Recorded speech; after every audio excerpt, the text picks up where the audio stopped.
सारुकं नमामि विघ्नहरपादपङ्कजं श्री गणेशनकाभ्यां नमः। हरि ओम।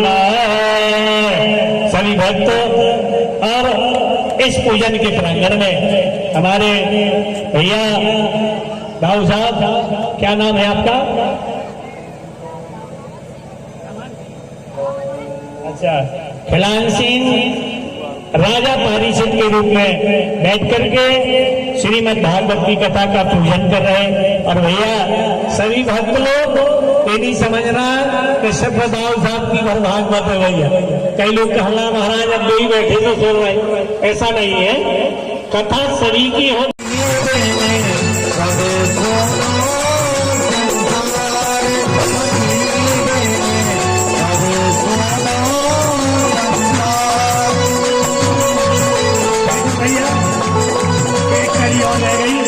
हमारे गणक जी से बंद कराएंगे। क्या है? जो नारी पति धर्म निभावे, जो नारी पति धर्म निभावे, जो नारी पति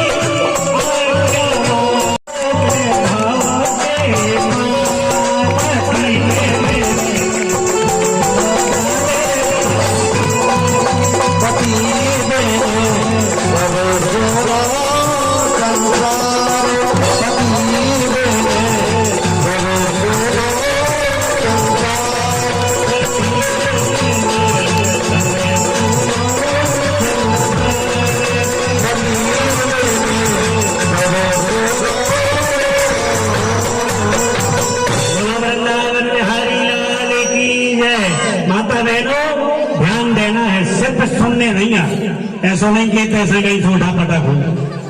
सुनने की बात अलग होती है, मनन करने की अलग होती है। हमने देखा है कई लोग ऐसे होते हैं। एक पंडित जी थे, हम अपनी कथा बता रहे, आपकी नहीं। तो ब्राह्मण देवता की पत्नी रूठ गई, आगे की कथा बता रहे, और पत्नी रूठ गई और कहने लगी महाराज मेरी कभी आप कहीं नहीं करते। बोले आज बाजार जाना है। बोले बाजार जाके क्या करूंगा? बोले बाजार जाकर के आपको और लड्डू लाना है। तो ब्राह्मण देवता बाजार गया, प्रिय बंधुओं, लौकिक कथा है, और बाजार में जाकर के लड्डू 4 लाया। और 4 जब लड्डू लाता है तो पत्नी रूठ गई। पतिदेव ने कहा 2 लड्डू मैं खाऊंगा, 2 तुम खा लोगी। तो पत्नी बोली कि मैं तो 4 लड्डू खाऊंगी, हो सकता है तुम बाजार में खा के आए हो। भैया इस कथा में हमारी धुंधली की कथा आएगी आपके आगे। आत्मदेव ब्राह्मण, जिन्हें ब्राह्मण ने सत्य सनातन धर्म को लेकर के और उस पत्नी के लिए कुछ नहीं कह पाए, जिसने सारा चरित्र नष्ट कर दिया। तो भैया कलयुग में भी कई प्रकार की धुंधली होती, ऐसा कुछ नहीं। जिन्होंने अपना सारी परिवार को नष्ट कर दिया। हमारे आत्मदेव ब्राह्मण की कथा में महाराज जी बाजार के लिए जाने लगे तो पत्नी का आदेश लगा गन्ना लेकर के आ जाना। तो जाकर के महाराज जी ने, अरे भाई भोजन करना है तो बात तो मानना पड़ेगी। जाकर के बाजार पहुंचे, एक बोझ गन्ना लेकर के आए और सिर पर रखा, तमाम चले आते हैं। इतने सीधे थे पंडित जी, इतने सीधे थे, एक एक गन्ने को बच्चों ने सिर से निकाल लिया। अब सिर्फ ब्राह्मण देवता के सिर पर एक गन्ना बचा। गन्ने को लाकर के पत्नी के सामने खड़े हो गए। पत्नी ने कहा ये क्या कर रहे हो? अरे बोले तुमने कहा था मेरे लिए गन्ना लेके आ। बोले एक गन्ना सिर पर रखा है। बोले तुम्हारे लिए तो हो जाएगा। उससे नहीं रहा गया, उसने पत्नी ने गन्ने को उठाया और पति देव की कमर में मारा तो 3 टुकड़े हो गए। अब पति देव ने सोचा दिन भर का भूखा हूँ, भोजन भी नहीं मिलेंगे। तो कहता है कि प्रिय मेरी बात तो सुनो। बोले क्या बात सुनना है? एक गन्ना लेकर के बाजार गए थे लेने के लिए, एक लेके आ गए। अरे बोले मुझे इसका कष्ट नहीं है कि तुमने मुझे मारा, तुम्हें गन्ने तोड़ने की अच्छी आदत है, गांठ गांठ से टूट गया। भैया संतोषी तो कहीं ना कहीं रखना पड़ेगी। हमारे आत्मदेव ब्राह्मण जी फल को लेकर के आए, वहीं पर आ जाइए। हमारी माँ धुंधली को जैसे कारण से उन्होंने पुत्र प्राप्ति के लिए दिया, प्रिय माताओं हमारी धुंधली ने उस फल को नहीं खाया किसी के, क्योंकि मृषा न होए देव ऋषि वाणी। पहले जो ऋषि लोग कह देते थे वह बात कभी मिथ्या नहीं होती थी। अब कलयुग में सभी मंत्रों का कीलन हो गया, इसलिए बात 10% सत्य होती। हमारे आत्मदेव जी ब्राह्मण ने सोचा धुंधली ने फल को खा लिया, धुंधली ने फल को रखा। उसकी एक बहन थी, प्रिय बंधुओं इतनी गरीबी थी उसके घर में, 7-8 बच्चे थे, खाने को कुछ नहीं था। तो बेचारी ने सोचा मेरी बहन मेरी सहायता कर देगी। प्रिय बंधुओं उसके हृदय से पूछा जाए जिसके यहाँ गरीबी हो, देने वाले किसी को गरीबी ना दे, मौत दे दे मगर बदनसीबी ना दे। भैया मृत्यु हो जाए लेकिन गरीबी का सामना ना करने पड़े। उस बहन के यहाँ 4-6 बच्चे थे, बेचारी दुखित थी। आकर के बहन के पास आकर के कहने लगी एदम तुम हम तस्य हे मम भगन्या तुम सस्य। हे मेरी बहन मेरी बात को मानोगी क्या? बोले क्या बात है? बोले मेरे बच्चों ने 3 दिन से भोजन नहीं किया, कुछ उपाय कर दोगी?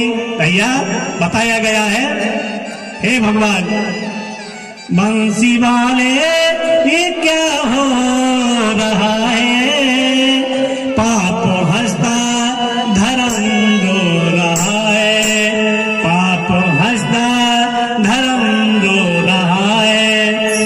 कौन जाने कि माँ बाप क्या है, कौन जाने कि भाई बहन क्या है।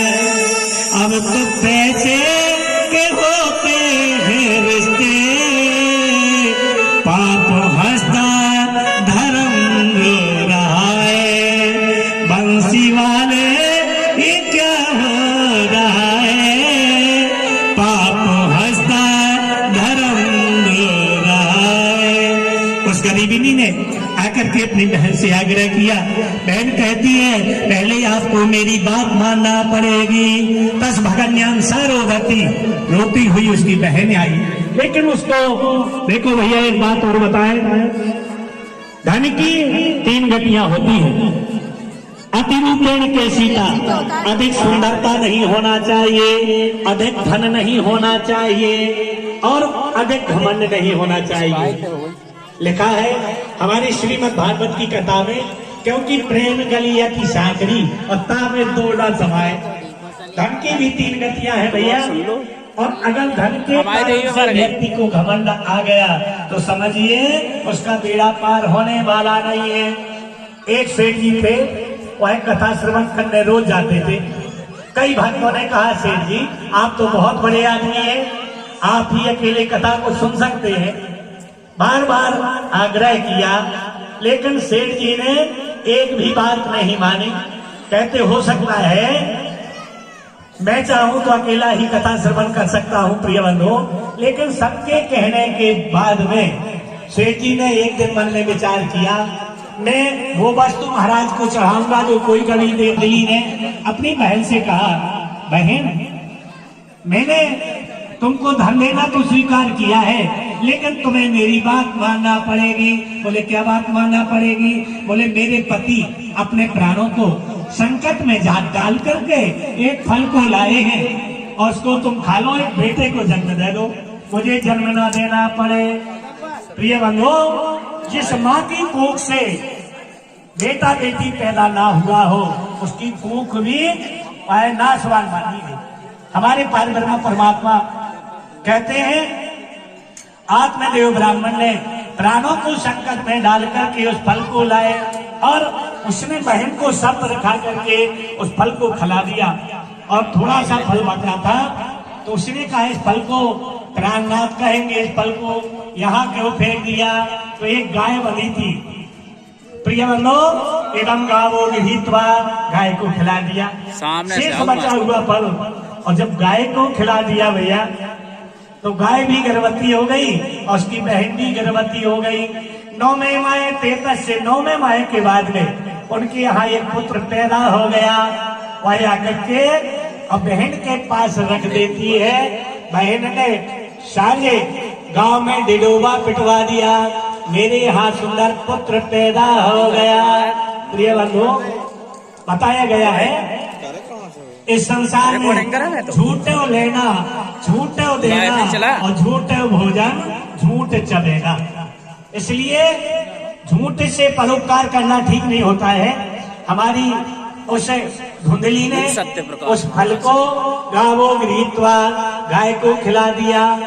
अब उस गाय से भी एक पुत्र पैदा हुआ और धुंधली के बहन को भी एक पुत्र पैदा हुआ। उस पुत्र को ला करके धुंधली के सामने रख दिया। आत्मदेव ब्राह्मण भैया बंधु प्रसन्न हो गए, हजारों गायों को ब्राह्मणों को दान में दिया। मेरे यहाँ पुत्र पैदा हो गया, लेकिन ये पता नहीं था पुत्र कैसा पैदा हुआ है। सारे संसार में डिडोबा पिट गया और जैसे ही पुत्र प्राप्ति का वरदान इस प्रकार से आत्मदेव ब्राह्मण ने देखा, वह प्रसन्नता के कारण से उछलने लगे। सारे नगर में डिडोबा पिटवा दिया। अब धन्य भागवती माता, धन्य है श्रीमद् भागवत की कथा हमारे सुखदेव जी महाराज से। और राजा परीक्षित कहने लगे, आत्मदेव ब्राह्मण को पुत्र कैसे पैदा हुआ, सारी उस कथा को श्रवण कराइए। एतत् तुम ब्राह्मणम देवा मदब्रूता मतो। आप अगर मुझ पर प्रसन्न हैं तो मुझे सारी कथा श्रवण कराने का मत बताइए। उस समय उन्होंने सारी कथा को श्रवण कराया। आत्मदेव ब्राह्मण के यहाँ दोनों पुत्र पैदा हुए। एक गाय से पुत्र पैर टेक करके खड़ी हो गई, हे स्वामी, अगर मेरे पुत्र का नाम रखाया जाए तो मेरे नाम के ऊपर होगा। ब्राह्मण देवता डर गए, बोले गोकर्ण महाज्ञानी धुंधकारी महाखला। गोकर्ण जी विद्वान हो गए और धुंधली जो तुम्हारे नाम पर इसका नाम झूठा रखा गया, किसी का नहीं है संसार में, झूठा नाम रखाया गया। हमारे श्रीमद् भागवत की कथा में बताया गया, हमारे सुखदेव जी महाराज हाथ जोड़ करके पूछने लगे। और जिस समय व्यास जी महाराज ने सुखदेव को श्रवण कराया और परीक्षित को हमारे सुखदेव जी महाराज ने, प्रिय बंधु, उस कथा को श्रवण करते हुए गोकर्ण महाज्ञानी और धुंधकारी महाखला। भैया, अगर संतान अच्छी हो जाए तो संसार में कुछ ना हो। पुत्र अगर कुपुत्र जाए तो, अगर कुपुत्र हो गया तो सारे संसार में आपको दर दर की ठोकना खाना पड़ेगी। संसार में कोई किसी का नहीं, प्रिय बंधु। और मन लगा करके देखा जाए, एवं चेति श्यामायाम, यह सबकी पत्नी है और ना कोई किसी का मित्र है। कलयुग का प्रभाव है ऐसा, जो स्वार्थ में रत रहते हैं। हमारे आत्मदेव ब्राह्मण प्रसन्न हो गए, दोनों का नामकरण हो गया। जब कुछ दिन के बाद में आत्मदेव ब्राह्मण और ये दोनों पुत्र बड़े हो गए, तो जो गोकर्ण थे वह गाय के समीप थे। गोकर्ण प्रिय बंधु कोई किसी का नहीं है। आत्मदेव ब्राह्मण ने जब विद्या अध्ययन के लिए गोकर्ण को भेज दिया, धुंधकारी महाखला, धुंधकारी जो था वह दुष्ट प्रवृत्ति का हुआ। 12 वर्ष में चोरी करना, अष्टयम, जुआ खेलना इत्यादि कर्म करने लगा। जितने जब माते पिता के सेवक थे, अब सेवक लोग अगर पत्नी ने कह दिया कि माता जी को हाथ पकड़ करके सुबह बाहर निकाल देना, तो हम आप बंधन में बंध जाते हैं। पत्नी की इतनी भी बात ना मानी जाए। लिखा है, जब माते पिता के सेवक थे, अब सेवक लोग लोगन के, जब बैरी से बैर निभाते रहे, अब बैर निभा रहे भैयन से। प्रिय बंधु, भ्रात स्नेह जो जानते हैं, क्योंकि लिखा है संसार में पुत्र वही जो पिता को चाहे, और मित्र वही जो स्नेह न टूटे, बाज वही जो गहे बड़ पक्षी, और राज वही जे किसी से चोरे न लूटे। प्रिय भक्तों, पुत्र कैसा होना चाहिए? पुत्र माता पिता का सेवक होना चाहिए। लेकिन कलयुग में हमारी माता बहनें कहती हैं, अरे कोई किसी का पुत्र नहीं, कोई किसी का पिता नहीं। अगर आपने कोई बुरा किया है तो अपने लिए किया है निश्चित। इस हमारी कथा के अंतराल में धुंधकारी की कथा के पहले एक छोटी सी कथा आती है। एक माता जी थी और प्रतिदिन धर्म में लगी रहती थी। मेरे पास जो कुछ है तुदियम बस्ते गोविंदम तो धने समर्पये। हे भगवान, मेरे पास जितना धन है, मेरे पास जो जायदाद है, यह सब आपकी है। लेकिन भैया ध्यान नहीं हो, गाते तो सब लोग क्या गाते हैं? गाय तुम नहीं देख रहे हो यार।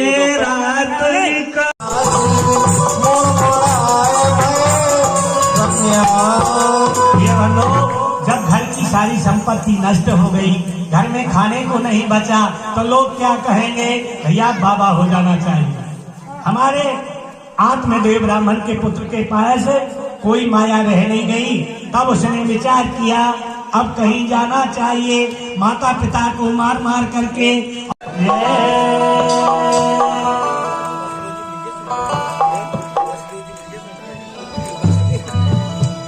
माता पिता भाई बंधु सखा वो हमारा है। माता पिता भाई बंधु सखा वो हमारा है। कृष्ण नाम प्यारा गोविंद नाम।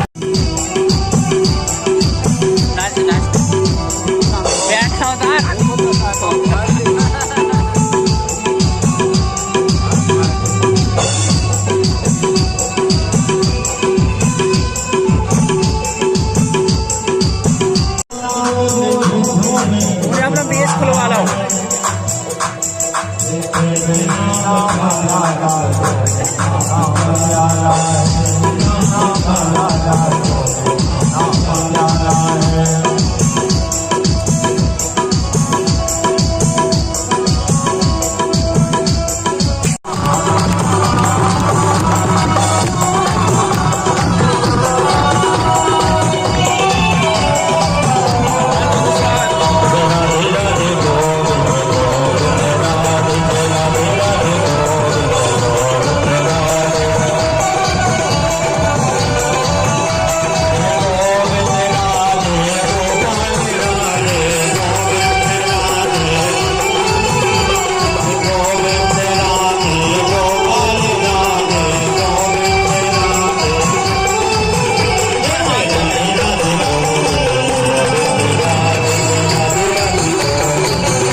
बोलो भाई के